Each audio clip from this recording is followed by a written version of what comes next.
And the topic today is the heart of worship. Hallelujah. Amen. Praise God. The heart of worship. Sabi po ni King David sa 2 Samuel chapter 6 verse 22, I will become even more undignified than this.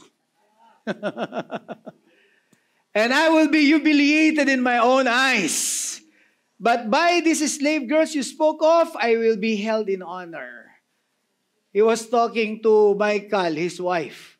When Michal saw him from the window dancing before the Ark of the Covenant, dancing before God. Nung pinanonood ko po ito, sabi ko, grabe pala ang ginawa ni David nung ipinapasok na yung Ark of the Covenant in the city of David. Oh, siya yung nauna talaga sa harapan. Tinanggal niya lahat ng kanyang kasuotan maliban sa kanyang balabal. At siya po ay nagsasayaw. Nagsasayaw ng parang baliw. Hallelujah. Nagsasayaw siya sa harapan ng Panginoon at ang sabi sa kanya ng kanyang asawang si Michal, hindi ka na nahiya. Hari ka pa naman ng Israel. Nagsasayaw ka sa harapan ng iyong mga alipin na halos wala kang kasuotan. Anong sagot ni Haring David sa Tagalog? At kahit na nakakahiya pa ang gagawin ko para sa pagdiriwang ng Panginoon, gagawin ko pa rin ito. Kahiya ako sa paningin mo. Pero marangal ako sa paningin ng mga babaeng alipin na sinasabi mo. David was a man after God's own heart. Alam niya po kung paanong nararapat ang uri ng pagsamba na nararapat sa Diyos na nagligtas sa Kanya, sa Diyos na pumili sa Kanya, sa Diyos na kinahabagan siya. Kaya mga kapatid, matcha-challenge tayo dito. Siya hari. Siya ang pinakamayaman at pinakamaimpluwensya, pinakamakapangyarihang tao nung panahon na yon. Pero hinubad niya ang lahat ng iyong maparangalan lang ng Diyos.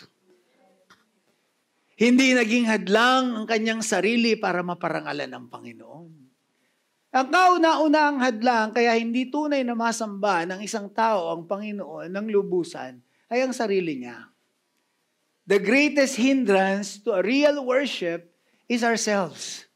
When we focus on ourselves, you cannot worship God, I tell you that. Hindi ka makapagtaas ng kamay kasi nahihiya ka. Baka masabihin di ba? Ba't pataas-taas ng kamay? Ba't paiyak-iyak? Kapag nag-focus ka na sa sarili mo, nag-focus ka sa sitwasyon ng buhay mo, nag-focus ka sa problema mo, nag-focus ka sa mga nangyayari sa buhay mo, hindi ka makakasamba ng tunay. Pero pag kinalimutan mo ang sarili mo at nag-focus ka na ang Diyos ay karapat dapat papurihan, anumang kalagayan sa buhay, makakasamba kang tunay. Yan ang sinasabi ni Haring David sa kanyang asawa na nangungutya sa kanya. Kaya mga kapatid, wag po natin kukutsain yung mga tao na may pagmamahal sa Panginoon na grabe magpuri at sumamba sa Diyos. Dahil nakikita ng Panginoon ang kondisyon ng puso. Sa Panginoon po, ang tinitignan po yung puso. Yung pusong sumasamba. Amen po ba? Yung ating pagsayaw, yung ating pagtaas ng kamay, yung ating pagpalakpak, those are outward expression of what is happening inside of us. Pero makikita mo ba na may nangyayari sa loob ng isang tao kung wala ka nakikita sa kanyang panlabas? Because out of the abundance of the heart, the mouth speaks. Kaya ako napapalundag kasi hindi ko mapigilan ng loob ng sa sarili ko. Kaya ako napapataas ng kamay kasi hindi ko mapigilan ang nararamdaman ko sa loob ko na nag-uumapaw na kagalakan. Huwag mong pigilan yan, sabihin mo sa katabi mo. Dahil hindi ka pipigilan ng Panginoon na sumamba sa Kanya. Kung napapasigaw ka para magpuri sa Panginoon, gawin mo! Kung naiiyak ka sa presensya ng Panginoon, huwag mong pigilin. Kung nagagalak ka at napapatawa ka, with the joy of the Holy Spirit, huwag mo rin pigilin. Ang Diyos po hindi nakakahon. Amen po ba? Amen. At ang tunay na pagsamba ay nararanasan sa puso. Kaya sabi ni Haring David, at kahit na nakakahiya pa, ang gagawin ko, if I would, sabi niya doon sa Tagal, I will become even more undignified than this. Amen? Sabi sa English, I will become even more undignified than this. And I will be humiliated in my own eyes. Sa Tagalog, at kahit na nakakahiya pa ang gagawin ko para sa pagdiriwang ng Panginoon, gagawin ko pa rin ito. Hallelujah! Alam mo sabi ng Panginoong Hesus, sino man na nagkakahiya sa akin sa lupa, ikakahiya ko rin sa harapan ng mga anghel sa langit.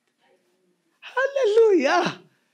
Kung ikaw ay nauudyo ka na lumuhod, lumuhod ka. Dito po sa church natin, wala pong pipigil sa inyo. Dahil tayo po ay malayang sumamba sa Panginoon. Amen mo ba? Sabi ni Jesus replied, you must love the Lord your God with all your heart. Everybody say, with all your heart. Not 50%, not 70%, not even 99.99%. Love the Lord your God with all your heart. Buong puso. Yan ang gusto ng Diyos na maging alay at pagsamba natin. Romans chapter 12 verse 1, I beseech you, therefore, brethren, by the mercies of God, that you offer your lives. Present your bodies as a living sacrifice. So sabi ni Jesus, you must love the Lord your God with all your heart, with all your soul, with all your emotions, and with all your mind. Glory Jesus. Now, human beings are created to worship. How many believe that? Tayo po ay nilikha para sumamba. Lahat po ng tao nilikha, meron pong nilikha para sumamba. Human beings are created to worship. Iba-iba nga lang ang sinasamba ng ilan na hindi nila naiintindihan kung sino ang sinasamba nila. Pero sa umagang ito, mga kapatid, ang panalangin ko, lahat tayo dito sa lugar na ito makaranas ng pagsambang tunay. Sa isang tunay na Diyos na lumilikha ng langit at ng lupa. Ang ibig sabihin po ng pagsamba, to worship is to ascribe ultimate value to an object, person, or God. And then to revere, adore, pay homage to, and obey by ordering the priorities of our lives around that which we worship. Ito po ang kahulugan ng pagsamba, no? To ascribe ultimate value. Ibibigay mo yung pinakamahalaga sa buhay mo. Yan ang ibig sabihin ng pagsamba. Ang Diyos ho bang pinakamahalaga sa buhay natin? Is God the ultimate value in our lives? Not an object, not a person, but God. At ang sabi pa, ang pagsamba is to revere, magbigay ng mataas na parangal, to adore, to pay homage, and to obey. Everybody say, to obey. Ang sumasamba, sumusunod. Kaya hindi pwedeng sabihin mo, basta ako sumasamba, pero may pinagawa ang Panginoon, ayoko sundin. Hindi pagsamba yon, mga kapatid. Ang pagsamba, hindi naman din yung lang kanta. No? Kaya ang sabi, ang pagsamba, ang tunay pagsamba, ay pag-aalin ng buhay natin sa Panginoon. Anong pag-aalin ng buhay natin sa Panginoon? Ang sabi ni Jesus, anyone who loves me, obeys my commandments. Obey. By ordering the priorities of our lives around that which we worship. Ang tunay na pagsamba sa Diyos, priority mo si Lord. Sabi mo sa katabi mo, priority natin si Lord. Yan ang tunay na pagsamba. Amen? Sino gusto makasama sa rapture? Taas ang kamay. Sino talaga nagmamahal sa Panginoon? Yung talagang sabik ka na, Lord, gusto ko dyan ako sumasamba sa langit, kasama ng mga anghel, kasama ng mga saints. You know, if you have that intense desire to be with God, to worship God, to be with Him, no, intimacy, meron kang intimacy, kasama ka sa rapture. Kasi alam ng Lord, priority mo siya. May mag-asawa na attend ng church, lagi sila sa harapan, no? Diba? Ng church. Di uma-absent, laging present. No? At nagpa-pray sila doon sa pastor. Sabi, Pastor, pwede po ba pag-pray nyo kami kasi nagbabalak po kami magkaroon ng negosyo eh. Kasi ng mga oras na yun, walang-wala sila. No? Kaya sila attend ng attend. Kasi alam mo nga taong walang-wala, mga maraming pangangailangan, lagi mo nakikita sa simbahan. Tama po ba? Kasi hindi naman lahat. Hindi po ba? Kayo hindi. Sabi mo sa katabi mo, kayo hindi. Di ba? Ibig sabihin, hindi lahat. Etong mag-asawa lang na to, sorry, hindi kayo. Okay. Yung mag-asawa lang sa kwento. Punta ng punta kasi alam nila God is good, God will answer prayers, they want a good life, they want money, they want business. Nagpa-pray. Di po ba? Anong prayer? Basta pag-pray nyo naman po, magkaroon kami ng itikan. Para naman kami ay magkaroon ng pera at negosyo at kami ay makapag-tithes, makapag-offering. No? Ganon. Di pinag-pray ng pastor. Sinagot ng Lord ang prayer ng pastor. Nagkaroon sila ng itikan. Ba? At napuna nung pastor, dumadalang na yung pagdalo ng mag-asawa. Kasi absent. Parang ganyan. Alam ko sino nakaupo dito tsaka dyan. Diba? Parang gano'n. Ba't nawawala? Diba? Ang ginawa ng pastor, dinalo sa bahay. Pagdalo sa bahay, malayo pa lang, narinig na ng pastor, maingay sa paligid. Daming itik. Diba? Pinagpala ng Panginoon. Kaya pala hindi na nakakadalo kasi paglinggo, andoon sa mga itik. Finokus ang buhay na doon sa mga itik. Dati active na active. May hinihingi sa Panginoon. Ibinigay ng Panginoon, di ba? Ang Diyos mabuti. Ito na ngayon. Ang sabi ng pastor, brother, sister, napansin ko, hindi na kayo nadalo ng church madalas, nawawala na po kayo, wala nakaupo doon sa upuan nyo.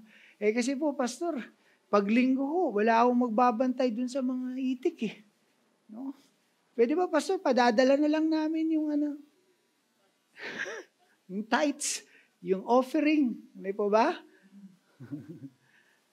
Dito na lang ho kami. Mag-o-online na lang ho kami, pastor. No? Wala po akong pinatatamaang nag-o-online dito. Mahal kayong lahat. Kwento lang naman. Bato-bato sa langit, ang tamaan, sumamba na ng personal. Amen? So, nag-rapture. Ang Panginoon bumababa mula sa langit at kinukuha na yung mga Kristiyanong nagmamahal sa Kanya, matapat sa Kanya. There's meeting in the air. Kitang-kita ng mag-asawa. Yung mga kapatiran, lumilipad na pataas, dinadagit na ni Lord. Ang sabi nila, Lord, ready na kami. Heto na kami, ba't hindi sila umaangat? Hindi sila umaangat. Alam, sabi ni Lord, maiwan muna kayo dyan sa inyo. Kasi walang magbabantay sa itik nyo. Mga kapatid, tinuturuan tayo ng Panginoon na sa totoong pagsamba, dapat ang Diyos ang highest priority natin. Kaya nyo bang i-cancel kahit na anong appointment para lang makasamba ka sa Panginoon? Yes. O kaya mong taluhin ang gawain ng Panginoon para sa gusto mong gawin sa buhay mo? Ang tawag ko doon, taluhin. Amen po ba? Tinatalo mo si Lord Siya nagbigay ng lahat sa'yo. Tapos yung araw na tinatawag ka ng Panginoon, pumunta sa kanyang sambahan para magpasalamat, sumamba, makinig ng kanyang salita, lumakas ang iyong espiritu, tinatalo mo siya. Walang taluhan.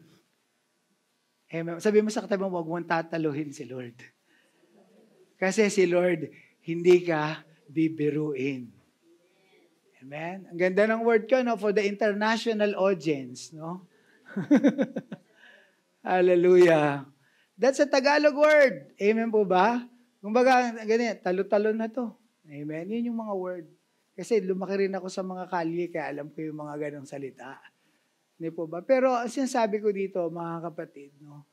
Ang Panginoon nararapat na pagtuunan ng pinakamatas na uri ng pagsamba.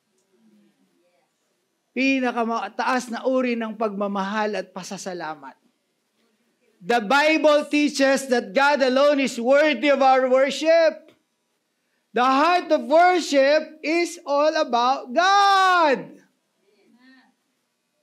Kaya hindi pwedeng tira-tira yung ibibigay mo na oras sa Panginoon. Pag okay ka lang, pag nasa mood ka lang, pag wala kang ganito, alam mo yun, mga kapatid.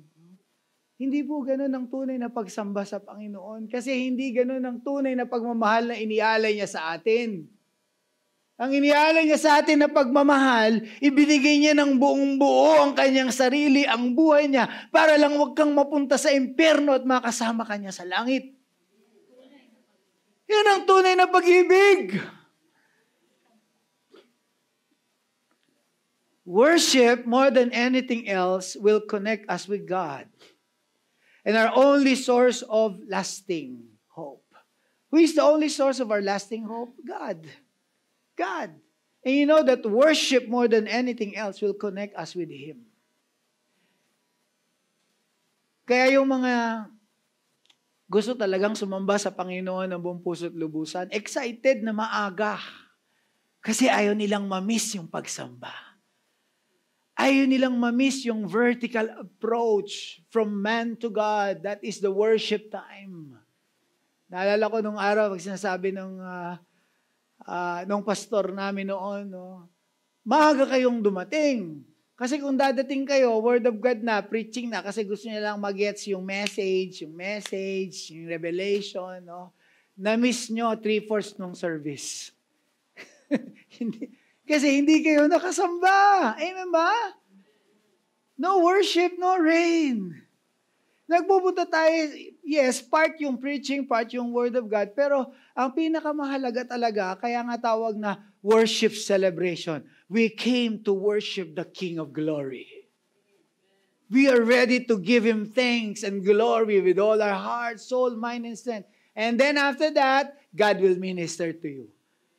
Nakita nyo, hindi masyadong puno yung mga hindi nakasamba. Amen ho ba? No? Praise God. Now, bakit ang worship integral to our relationship with God? Why is it important? Bakit napakahalaga ng pagsamba sa ating relasyon sa Diyos? Look at 2 Chronicles chapter 7, beginning verse 1. When Solomon finished praying, fire flashed down from heaven and burned up the burnt offerings and sacrifices. Look at this. Ang ganda na nangyari dito. And the glorious presence of the Lord filled the temple. No, I'm always desiring na lagi kong maranasan ang ganitong karanasan sa Panginoon. The glorious presence of the Lord fills the temple. Sabi sa verse 10 to 11, when the priest came out of the holy place, a thick cloud filled the temple of the Lord. Makapal na ulap po ang pumuno doon sa templo ng Panginoon. And the priest could not continue their service because of the cloud. Itong gusto ko, na wala nang nakapaglihans, wala nang nakapagministeryo kasi nag-take over na si Lord mismo sa gawain. Many years ago, there's a kind of visitation, no? In one of the places in the USA, when the thick cloud of glory descended, nobody could minister. The pulpit was cut into two, supernaturally. The flowers like this, nag-itsahan. At yung pong nasa likod na pulpito, na lingkod ng Diyos, tumilapon ng napakalayo, several meters away, without anybody laying hands or touching. And the entire place was filled with the glory of God. Everyone was kneeling down, crying before God. Yung mga ushers doon sa hallway, lahat na slain without anybody touching them. Yung mga na-late ng konti, paparating pa lang sa car park, pagbukas ng pinto ng kotse nila, paglabas sa kotse, they knelt down in the parking lot. They don't understand what is happening. The presence of the Lord so thick filled the entire church hanggang sa parking lot. At lahat ng pumapasok dun sa church, papasok pa lang nai-slain. Wow! Wow! Ang kapal ng presensya ng Panginoon. Do it again, Lord. The presence of the Lord filled the temple of the Lord. You know why? Because God meets His people in a unique and powerful way when they worship Him together. Ganun po kahalaga ang pagsamba sa Panginoon. God meets His people in a unique. Kaya lagi ako excited every Sunday. Ano naman kaya gagawin ni Lord ngayon? Something unique. Something more powerful than what He has done last week. when we worship together. Micah chapter 4 verse 2, ang sabi doon, "Come, let us go up to the mountain of the Lord, to the house of Jacob's God. There He will teach us His ways, and we will walk in His paths." That's why I encourage everyone, come here. Let us worship the Lord together. Let us go up to God's holy presence. There, the Lord will teach us His ways. Kapag tayo sumasama sa Panginoon, sama-sama tayo sa presensya ng Panginoon, tinuturuan tayo ng Panginoon ng mga bagay na hindi natin matutunan sa ibang kaparaanan. Ang Diyos lang ang makakapagturo. And God is teaching us to walk in His paths. Nakita niyo ba mga kapatid, kapag tayo sumasamba, tayo sama-sama sa pagsamba, pupuri sa Panginoon, nababago ang mga pamamaraan natin. Nababago ang mga pamamaraan natin. Binabago tayo ng Panginoon araw-araw. Ikaw ba'y binabago ng Panginoon araw-araw? Ganito po ang nangyayari sa mga taong namamalagi sa presensya ng Panginoon. Look at Romans chapter 15, beginning verse 5. "May God who gives this patience and encouragement help you live in complete harmony with each other, as is fitting for followers of Christ Jesus. Then all of you can join together with one voice, giving praise and glory to God, the Father of our Lord Jesus Christ." Kaya napakahalaga po ng ating pong sama-samang pagsamba. I remember one overnight prayer meeting, nandun pa tayo sa Mandaluyong, no? Sa second floor ng 7-Eleven. Yung intensity ng worship was so intense overnight, from 10 p.m. to 5 a.m. 5 a.m. na, on fire pa rin. Punong-puno po tayo doon. Hindi na nga tayo naglagay ng upuan. So we invited different members of the body of church is a corporate worship. Grabe po. Grabe yung presence ng Panginoon. Pagdating po ng umaga, nakita po namin yung mga dingding ng church.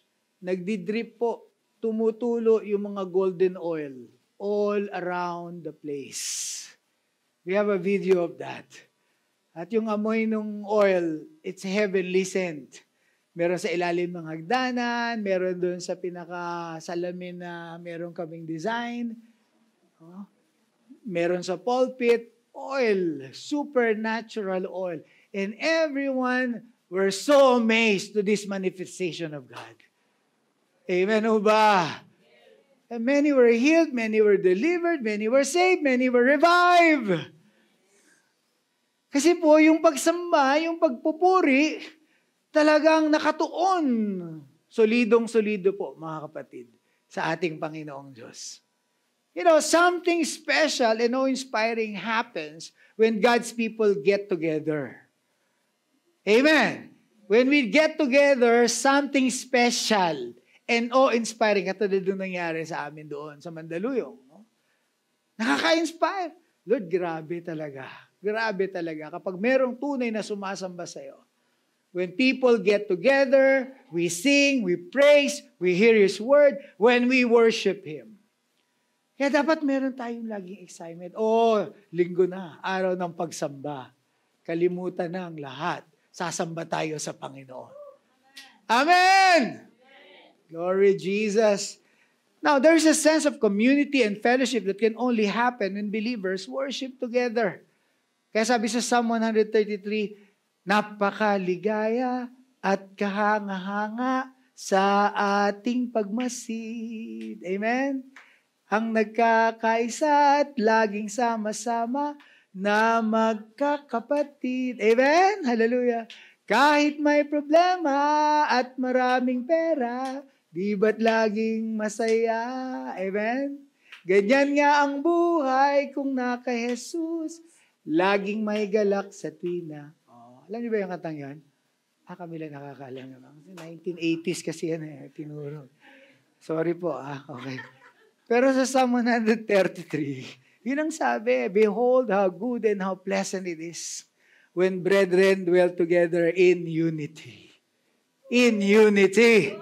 In unity. Hallelujah. What I've learned recently is when we worship God the way God wants to worship Him, in spirit and in truth. Like what is going on in heaven. No, heaven and earth meets together. And when the worship of heaven and the worship of earth meets together, hallelujah, something happens.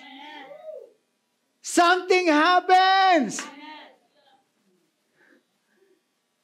Doon ini-execute ni Lord. Doon nag-uutos si Lord doon sa kanyang matitipunong mga anghel. Okay, ask them what do they need. Amen o ba? Ask them. Suddenly, Michael will come or Gabriel will come. Sino gusto niyong palayain namin? Yan. Kapag nalugod ang Panginoon sa pagsamba natin. Alam niyo, real worship or true worship liberates nations. Not just individuals, not just families. It liberates nations. How many of you wants to see the nation of the Philippines liberated? Amen. Ibang klase po ito, mga kapatid. That's why, sabi doon, the Lord is the Spirit. Amen po ba? And where the Spirit of the Lord is, there is liberty. There is freedom. There is healing. There's deliverance. There is revival. Kaya kailangan, alam natin, ang kahalagan ng true worship and the heart of worship. Gusto ko nang sumayaw dito. Hallelujah. Wow!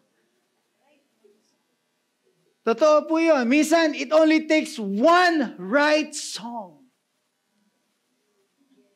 It only takes one right song. Or one right dance before God.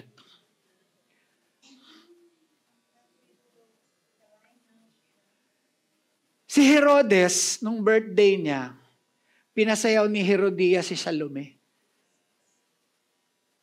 Nung nagalak yung hari, no, sabi ng hari dun kay Salome, dahil natuwa yung puso niya, sabi mo anong gusto mo? Kahit kalahati ng kayamanan ko, ibibigay ko sa iyo. Alam niyo ba, kung titignan natin to sa tamang aspeto sa pagsayaw sa Panginoon o sa pagpupuri sa Panginoon, alam niyo kung titignan natin sa tamang aspeto, ang Diyos ay hari. At ang Diyos pag nalugod sa pagsamba mo, sa pagpupuri mo sa Kanya, sasabihin niya sa iyo, anak, ano ba gusto mo?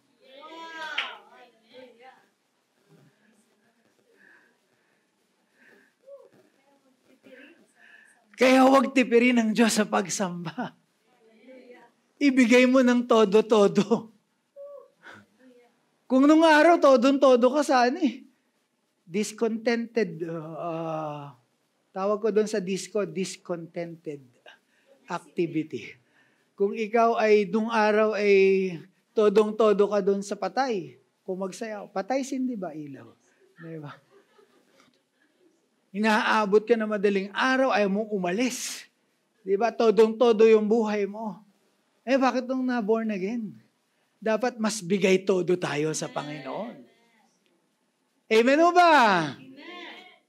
So, something special and awe-inspiring happens when God's people get together to worship Him. Now, ang tanong, ano po ba yung ultimate purpose of our worship?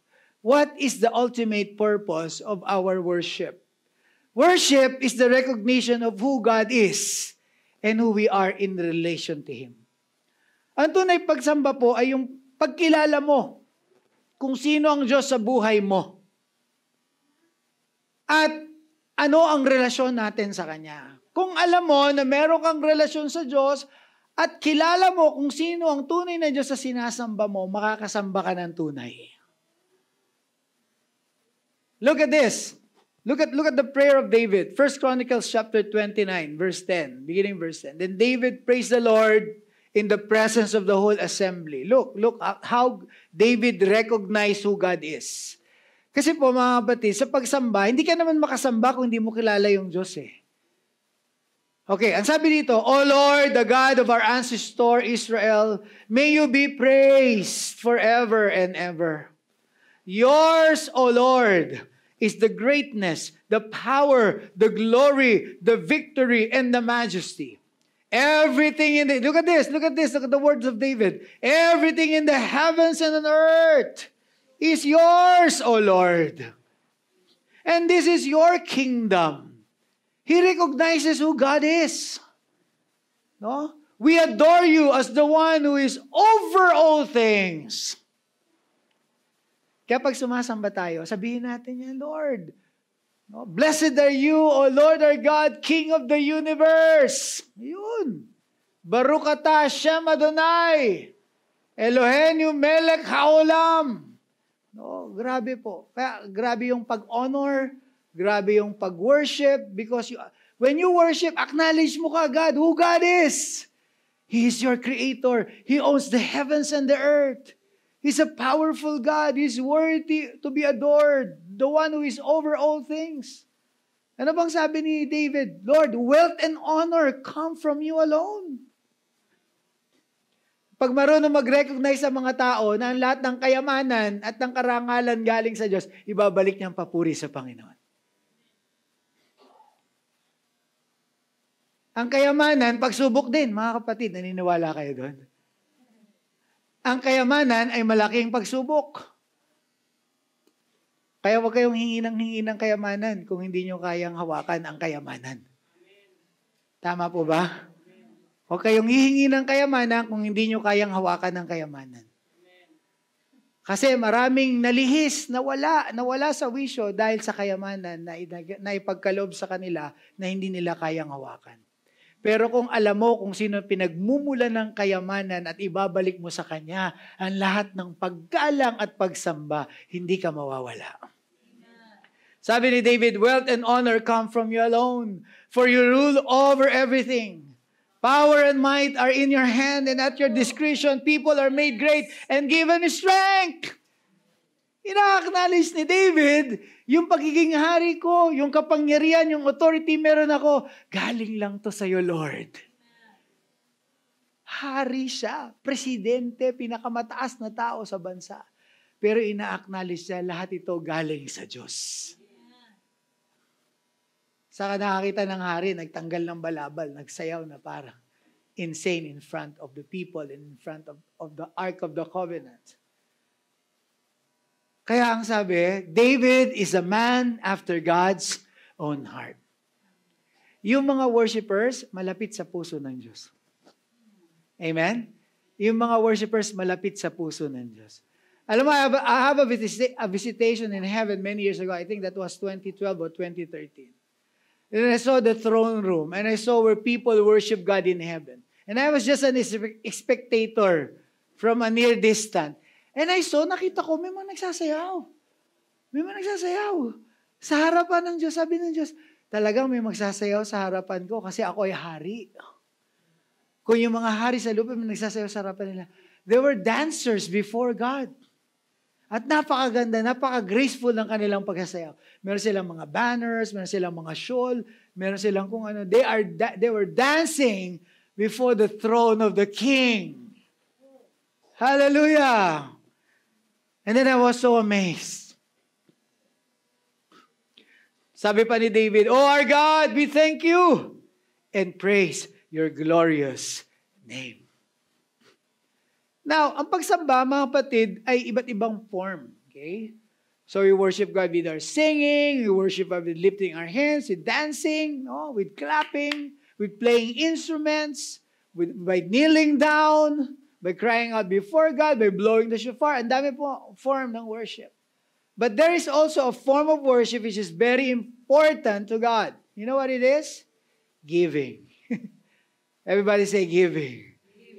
Giving to God is a form of worship. Kaya sinasabi lagi ni Pastor Elisa, kapag giving time na natin, okay, dadako na tayo sa isa pang uri ng pagsamba sa Panginoon, ang pagbibigay sa Panginoon. Amen po ba? Madaling sumamba, umawit, kumanta, magtaas ng kamay, pero kapag pinag-usapan na yung pagbibigay, no? At hindi mo maibigay yung para sa Panginoon. Kapatid, tanungin mo yung sarili mo, kung totoong buong puso mo na naialay ang buhay mo sa Diyos.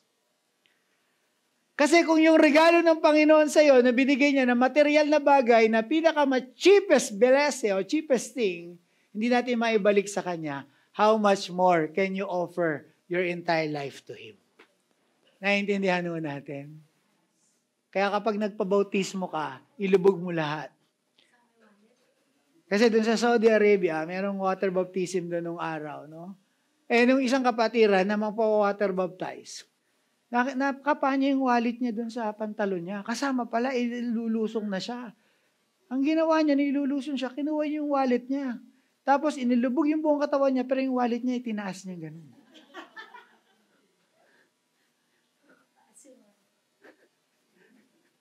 Mga kapatid, kung mag-alay ka sa buhay mo sa Panginoon, isama mo lahat. Huwag mong iipwera yung wallet mo. Amen o ba? Kasi ilubog mo pati yung wallet mo, yun ang ibig sabihin nun. Because giving to God is a form of worship. That's just an analogy. Alam ko na mababasa yung yung ID niya, mababasa. I'm just giving an illustration. Amen o ba? Okay. Alam ko may naglalaro sa isip niya, mababasa naman nung sayang naman. Di ba? Mababasa naman yung yung ID ko, di ba? Pero just an illustration. Amen o ba? Kung sasamba ka sa Panginoon, kasama lahat. Kumbaga, kasama pati pato. Sabi ko nga sa inyo, lumaki rin ako sa kalsada. Si Pastor Alisa, hindi alam itong mga lingwahe na ito.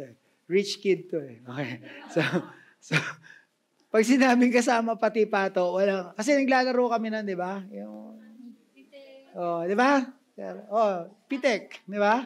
Pag sinabing kasama pati pato, todo na yun. Todo na yun. Dapat ganun tayo sa Panginoon. Amen!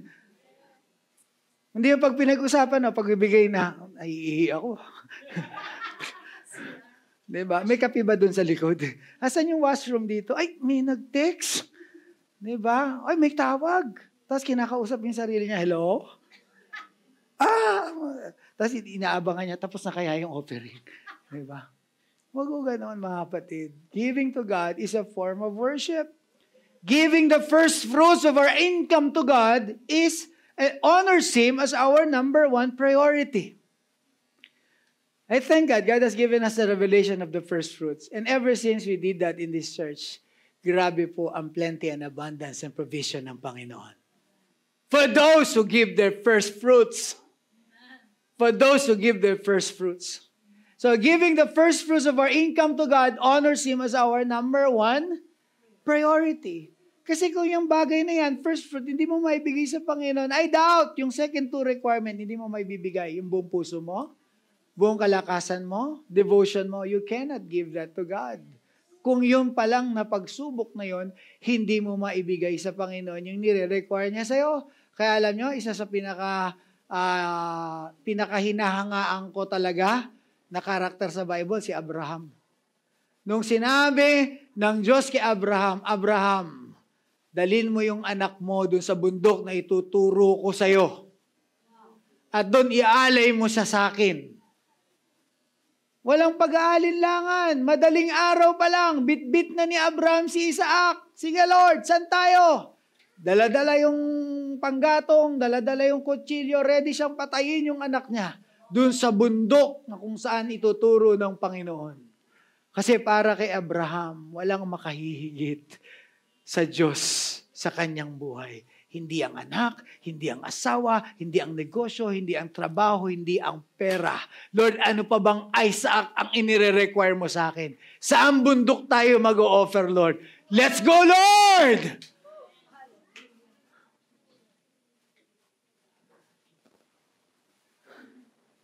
Let's go, Lord! Sino dito maraming Isaac? Yung sinasabi ni Lord, nak, Isaac mo yan. Isaac mo yung trabaho mo. Isaac mo yung nanay mo. Isaac mo yung anak mo. Isaac mo yung asawa mo. No? Isaac mo yung karir mo. Isaac mo yung boyfriend mo. Pag sinabi ni Lord, anak, offer your Isaac. Anong response mo?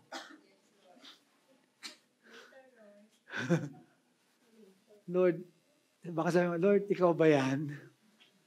Huwag naman, Lord, ang tagal kong inintay to, Lord eh. Lord, pangako mo to eh. Pinag-pray ko to eh. Ilang pong taong kong inintay to. 65 pa lang si Sarah, inaabangan na namin to. Nung binigay mo to, Lord, 99 na si Sarah. Ilang taon yun, Lord. Tapos nung ibinigay mo, tuwang-tuwa kami. Answered prayer, Lord. Tapos biglang sasabihin mo, Lord, ibigay ko sa'yo.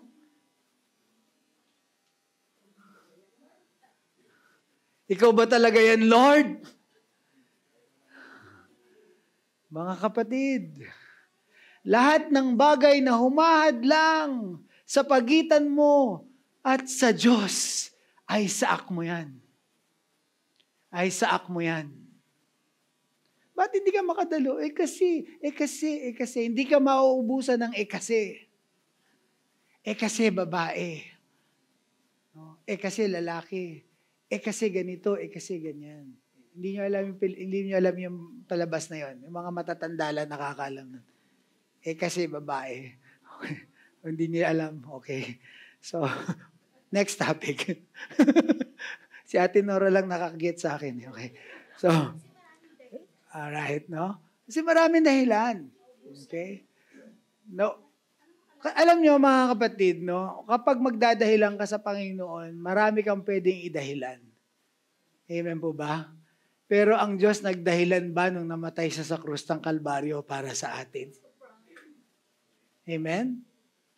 Nagdahilan ba siya? At nung nabuhay siyang magbuli? Is that a joke? No. It's not a joke. It's not a prank. Amen? Totoo po yun, mga kapatid.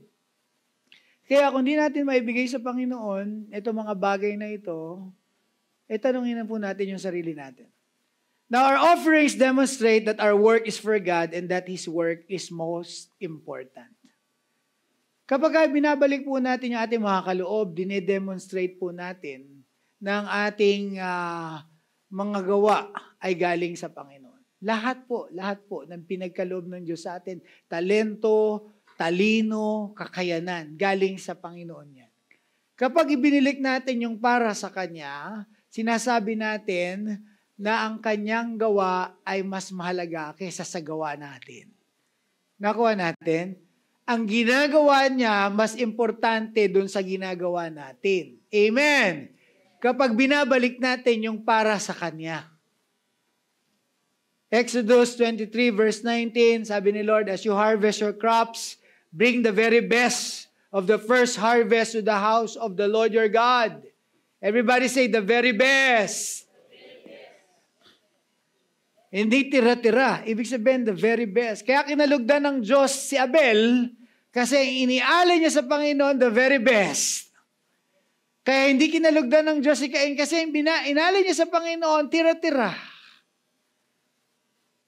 So give the Lord the very best.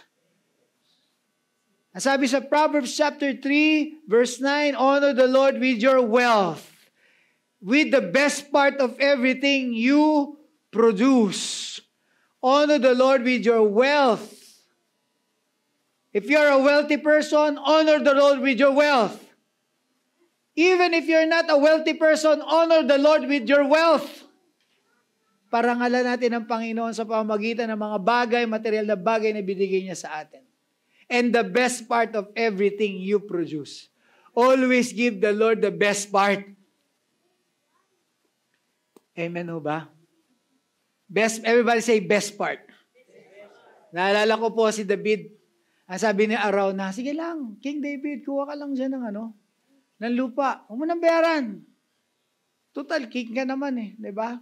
2 Samuel chapter 24:24. Ang sabi ni David, hindi pwede. Kailangan kong bayaran. Kailangan kong bilhin sa ito because I will not offer unto God anything that cost me nothing. Kapag ang pagsamba mo sa Panginoon, hindi ka nasaktan, hindi tunay na pagsamba. Kapag walang kurot sa puso, kapag walang aray, kapag tinignan mo, naku, walang matitira. Saka na si Lord. Lord, pwede ba paggamit muna ng tithes? Lord, pwede ba pahiram muna? Kasi kailangan namin in the next few days. Pag hindi ka nasaktan sa pagbibigay mo sa Panginoon, that's not. O di meron ngayong Ang sabi doon sa mga manok at sa mga baboy, nung farmer, meron ako mga bisita ngayon, kailangan ko silang pakainin. Diba? Ano may bibigay nyo sa akin? No? Ang kailangan ko ngayon ay ham and egg sandwich. Ang sabi ng mga manok, we are willing to give our eggs. Ang sabi ng baboy, ang daya nyo. Naintindihan niyo mga kapatid? Ang daya nyo, wala kayong kahirap-hirap. Mangingitlog lang kayo, maibibigay nyo na yung egg. Pero, bago magkaroon ng ham and egg sandwich,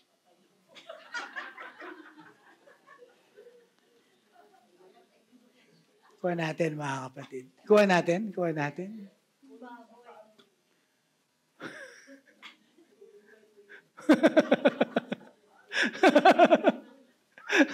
Sabi ng anak ko, pwede naman daw isang palang. Mabubuhay pa daw. Pinababa yung illustration. Pwede nga naman. Kaya lang yung baboy, pag naglakad, gano'n na. Di ba? Paano pag marami? Maraming pakakainin. O isa pa ulit. Hindi yun ang gusto ko sabihin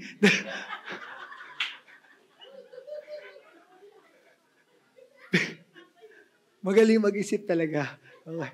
So you have to give up your life.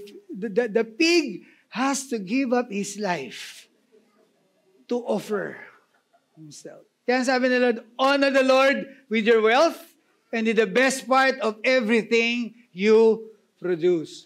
Now, our worship of God is a foretaste of heaven. That's why I love worshiping God.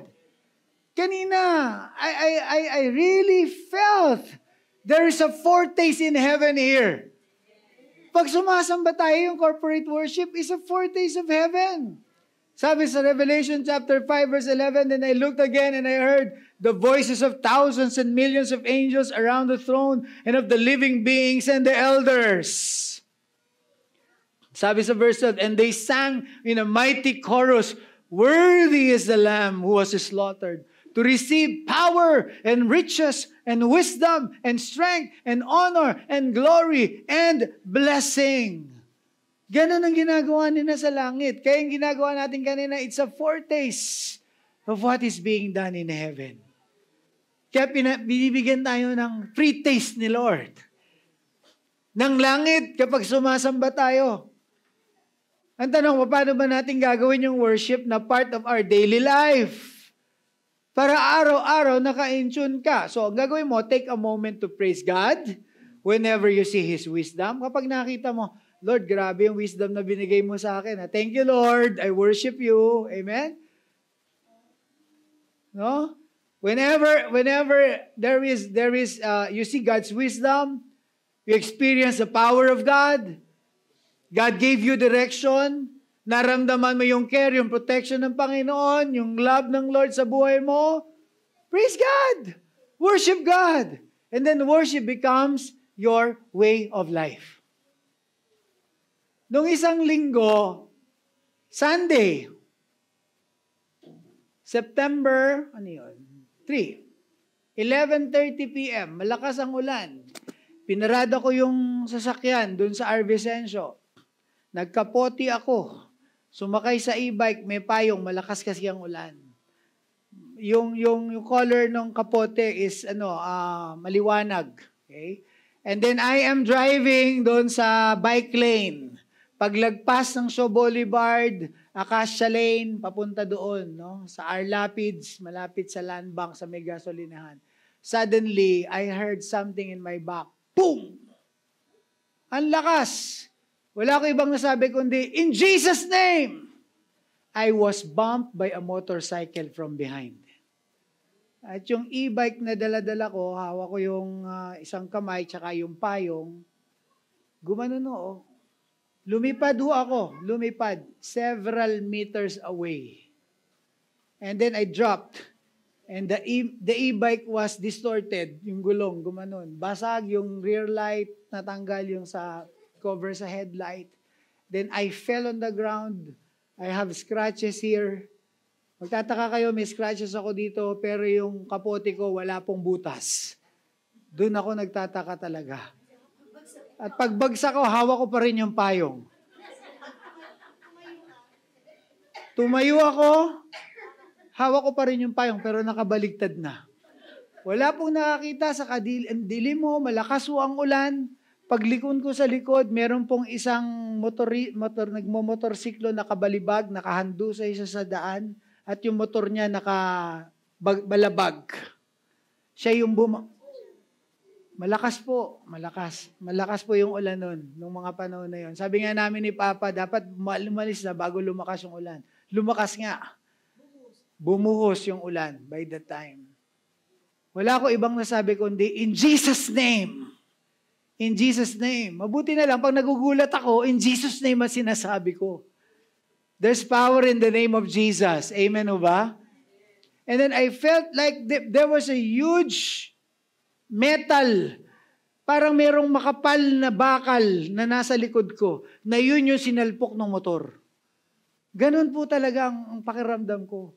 At hindi ko na maalala kung paano ako nakatayo, paano ako bumagsak.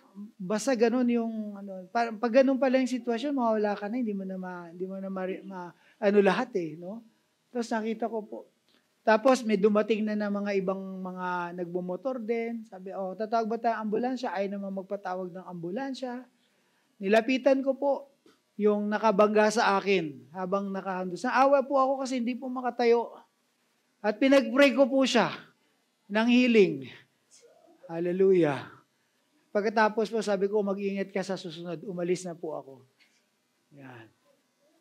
Siyempre, ang reaction ng iba, hindi ba kayo nagsumbong? Hindi ba kayo nag-police report? Hindi ba ganyan? Ganyan. Yun po yung conviction ko ng mga panahon na yun. Amen o ba? Pinag-ingatan ako ng Panginoon. Wala akong pilay. Maliit na galos lang. Magalik ng aho. Siya yung na-damage. Ang response ho natin, imbis na i-report. Amen? Imbis na mahirapan, i-report na lang sa langit na siya ay pagalingin at umayos ang kanyang buhay. Amen. Amen. So in all these things, when you remember God's care, God's protection, praise God. Kaya habang pauwi na ako noon, I am thanking the Lord, I am worshiping the Lord. Lord, thank you so much. Bigla ko rin naisip, ang buhay pala dito sa mundo, hindi mo talaga masasabi kung hanggang kailan lang. No, biglang sinabi sa akin ng Lord, kung nung oras na yon, last time mo na pala, nagawa mo na kaya yung mga pinagagawa mo sa akin. Bigla akong sabi ko, Lord, ganun pala talaga. Whether you are a Christian, a man of God or not. Amen? Hindi mo masabi, pero the Lord protected me because it's not my time yet. Yes. Muntik nang wala nang mag-preach ngayong araw na to sa inyo. Pero hindi inalaw ng Panginoon. Yes. Amen o ba? Palakpakan naman natin ang Panginoon na. Gawin nating way of living, lifestyle ang worship. And it's so powerful. Sabi sa Romans 11:33, malapit na po matapos, oh, how great are God's riches and wisdom and knowledge. How impossible it is for us to understand His decisions and His ways. For who can know the Lord's thoughts? Who knows enough to give Him advice? And who has given Him so much that He needs to pay it back? For everything comes from Him and exists by His power and is intended for His glory. All glory to Him forever. Amen. Hallelujah. Okay, for what should we praise God? Sa anong mga bagay po? Mabilis na lang po ito. Sa anong mga bagay po ba natin dapat purihin ng Panginoon? Number 1, for His mercy and grace. Everybody say, for His mercy and grace. Purihin natin ang Panginoon dahil sa Kanyang awa at habag sa Kanyang biyaya sa ating mga buhay. Purihin natin ang Panginoon kasi kinahabagan tayo ng Diyos. Grabe yung biyaya niya sa atin. Ephesians 1:6. So we praise God for the glorious grace He has poured out on us who belong to His dear Son. Number 2, mga kapatid, we praise God for His perfect and eternal characteristics which He uses for our benefit. Bakit mo pinupuri ang Panginoon? Bakit natin pinupuri ang Diyos? Kasi pinupuri natin siya kasi ang kanyang characteristic ay perfect and eternal. At ginagamit niya yung perfect and eternal characteristic na yan para sa benefit natin. Sino nagbe-benefit sa kabutihan ng Diyos? Tayo. Hindi ba nararapat na purihin natin siya? Glory. Psalm 145 verse 3, Great is the Lord. He is most worthy of praise. Number 3, mga kapatid, we praise God for providing forgiveness from sin and salvation through the death and resurrection of Jesus, His Son. Bakit natin pinupuri ang Panginoon? Kasi siya ang nagkaloob ng kapatawaran sa ating mga kasalanan. Siya ang nagligtas sa atin sa tiyak na kapahamakan sa impyerno sa pamamagitan ng kamatayan at muling pagkabuhay ng kanyang anak na ating Panginoong Hesukristo. Di ba karapat dapat purihin ang Panginoon? Papuntang impyerno na tayo, mga kapatid. Ang buhay natin patapon na. Walang kwenta na yung buhay natin. Subalit salamat sa Panginoon, siya ang gumawa ng paraan para tayo ay sagipin, maligtas, patawarin sa ating mga kasalanan. Sa pamamagitan ng kamatayan ni Kristo sa krus at sa pamamagitan ng kanyang muling pagkabuhay. Revelation chapter 1 verse 5, He is the faithful witness to these things, the first to rise from the dead, and the ruler of all the kings of the world. Oh, glory to Him who loves us and has freed us from our sins by shedding His blood for us. Nararapat na purihin ang Panginoon. He shed His blood for you and for me. Paid in full. Totally forgiven. 3 nails plus 1 cross equals 4 given. And number 4, let's praise God for creating us and loving us enough to be our God and to invite us into a personal relationship. Purihin natin ang Panginoon, sambahin natin siya dahil nilikha niya tayo at minahal niya tayo ng lubos para siyang maging Diyos natin. At inimbitahan pa tayo na magkaroon ng personal na relasyon sa Kanya. 1 John chapter 4 verse 16. Everybody read. 1, 2, ready, go. We know how much God loves us, and we have put our trust in His love. God is love, and all who live in love live in God, and God lives in them. Let's read these promises all together. 1, 2, ready, go. Psalm 31 verse 21. Praise the Lord, for He has shown me the wonders of His unfailing love. Ulitin po natin malakas. Psalm 31 verse 21. Praise the Lord, for He has shown me the wonders of His unfailing love. Everybody stand up, please. Lakasan po natin. Psalm 31 verse 21. Lift up your hands before God and say, Praise the Lord, for He has shown me the wonders of His unfailing love. Hallelujah. Palakpakan natin ang Panginoon. Okay, look at this. 2 Thessalonians chapter 1 verse 10. When He comes on that day, He will receive glory from His holy people. When Jesus comes on that day, He will receive glory from His holy people. Who are the holy people of the Lord? Lift up your hands. We are the holy people of God. We are the one who will praise God. We are the one who believes in Him. When that day comes, all the glory will be given unto Him. Can you just close your eyes right now and worship Him right now? You just close your eyes and open your mouth right now and say, Thank you, Lord. We praise you, Jesus. Hallelujah. Hallelujah! Come on, isipin po natin yung mga kamangamahang bagay na ginawa ng Diyos sa atin and then begin to thank the Lord. Begin to worship Him right now from your heart. Come on, you just praise the Lord. Praise the Lord. All you believers of the Lord, praise His name. You are included on all those people who will worship and welcome His second coming.